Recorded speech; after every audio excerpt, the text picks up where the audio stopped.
Você confia no seu banco, mas confiança não é a pergunta certa.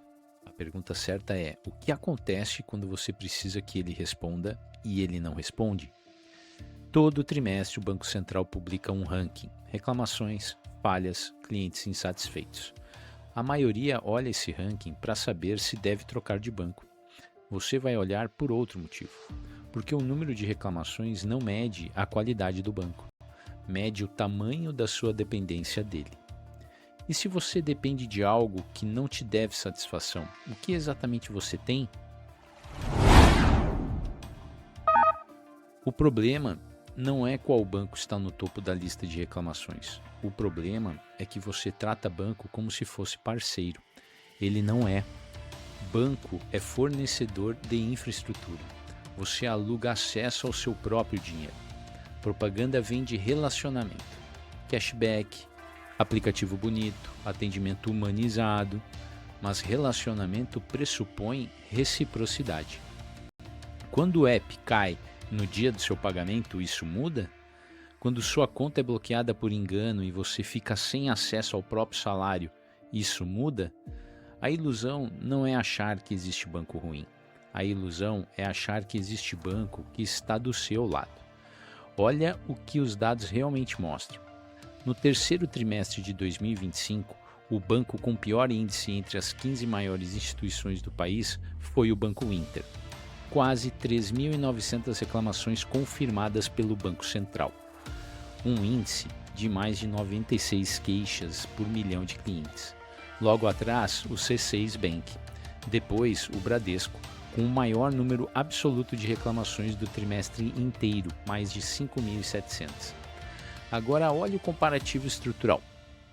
Os 5 maiores bancos digitais do país, Nubank, Mercado Pago, PicPay, Inter e PagBank, somaram 13.500 reclamações procedentes. Juntos, atendem mais de 314 milhões de clientes. Os 5 maiores bancos tradicionais somaram 18.400. Base combinada, mais de 518 milhões de clientes. Proporcionalmente, os bancos digitais reclamam mais. 43 queixas por milhão contra 35,5 dos tradicionais. Isso não é acidente, é estrutura. Quanto mais um único ponto concentra clientes, mais ele concentra falha.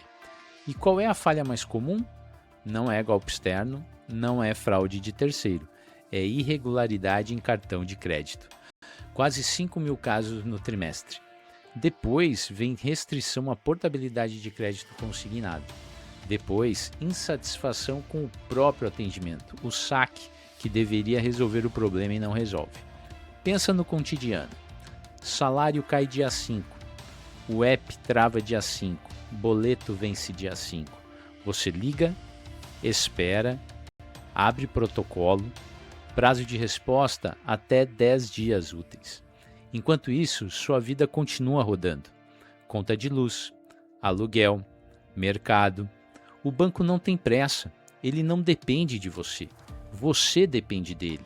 E não é só o app que trava, é o próprio acesso ao dinheiro. Existe até um limite legal para isso.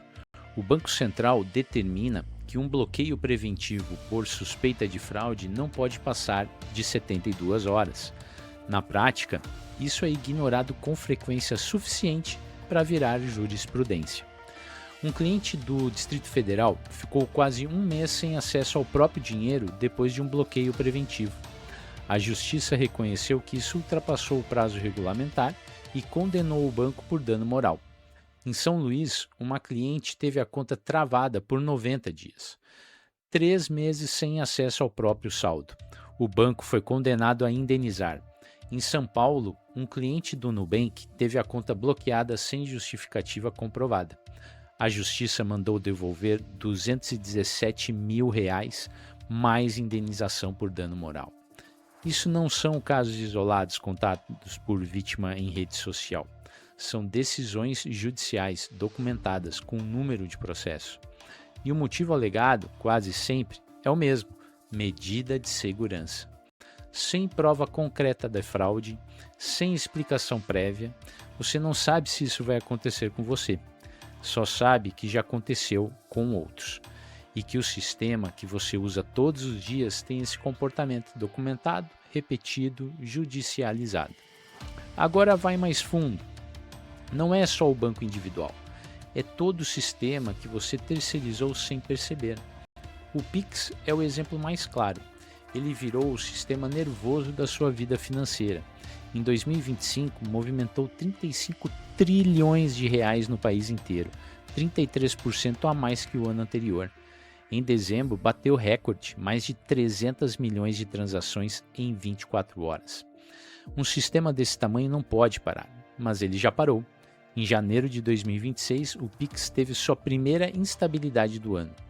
Em março, a imprensa registrou um pico de reclamações, mais de 600 relatos em pouco tempo, espalhados entre vários bancos ao mesmo tempo no horário de almoço. Exatamente quando mais gente paga a conta, faz compra, resolve a vida. Repara na palavra que se repete: instabilidade. Não fraude, não ataque externo. O próprio sistema, no seu funcionamento normal, falha. E quando falha, quem paga o preço não é o banco, é você, sem saber se o dinheiro saiu, se a transferência caiu, se o boleto foi pago. Isso não aparece no ranking trimestral do Banco Central.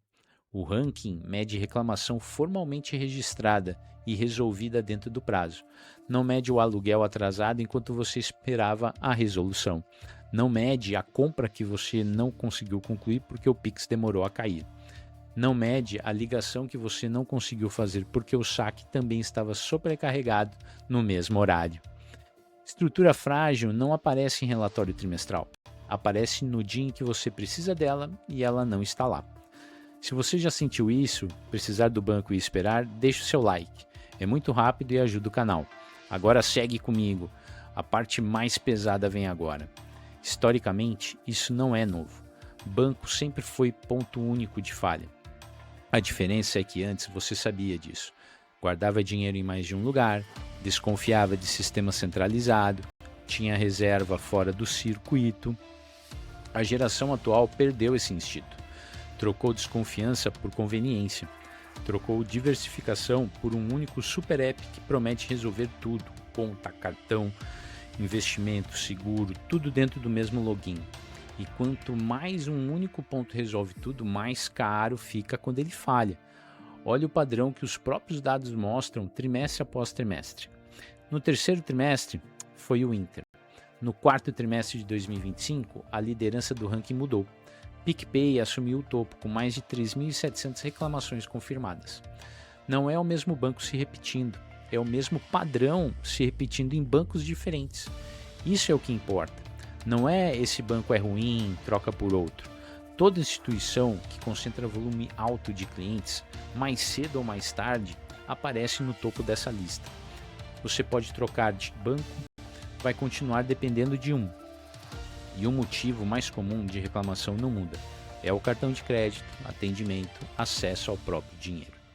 Isso não é falha pontual de empresa incompetente. É o resultado matemático de concentrar a vida financeira de dezenas de milhões de pessoas dentro da mesma infraestrutura. Compara com outros países. Sistemas bancários mais fragmentados têm mais fricção no dia a dia, mas também mais redundância. Se um falha, o outro segue. Aqui, a concentração é vendida como eficiência. Tudo em um só lugar, simplicidade, praticidade. Poucos bancos concentram a maioria dos clientes. Um único sistema, o Pix, concentra a maioria das transações do país. Isso não é teoria, é estrutura de mercado, pública, auditável. E é exatamente o que o ranking do Banco Central revela, sem que a maioria das pessoas mude de comportamento. A pergunta não é qual banco é melhor. A pergunta é quantos pontos únicos de falha existem na sua vida financeira agora e quantos deles você escolheu conscientemente sabendo o risco? E quantos você simplesmente aceitou porque vieram prontos no aplicativo? Se isso te incomodou, não precisa resolver sozinho. Existe um desafio de 30 dias via WhatsApp, onde você poderá mapear a sua dependência estrutural, totalmente gratuito, para aqueles que querem clareza e não conforto. O link está na descrição. O ranking do Banco Central não existe para você escolher o banco perfeito. Ele existe porque nenhum banco é perfeito, e o sistema sabe disso. Os números mudam de trimestre em trimestre. O nome no topo muda, a estrutura não. Você vai continuar precisando de um banco. Isso não está em discussão. A questão nunca foi usar ou não usar. A questão é qual banco cabe na sua estrutura e não qual está no topo do ranking desse trimestre. Você não está inseguro por escolher o banco errado. Está inseguro porque terceirizou o controle e chamou isso de comodidade. Renda não resolve, estrutura resolve. E estrutura começa em admitir onde você depende de algo que não depende de você. E escolher esse algo pela sua realidade, não pela nota de um ranking trimestral. Comenta, eu vejo se isso fez sentido.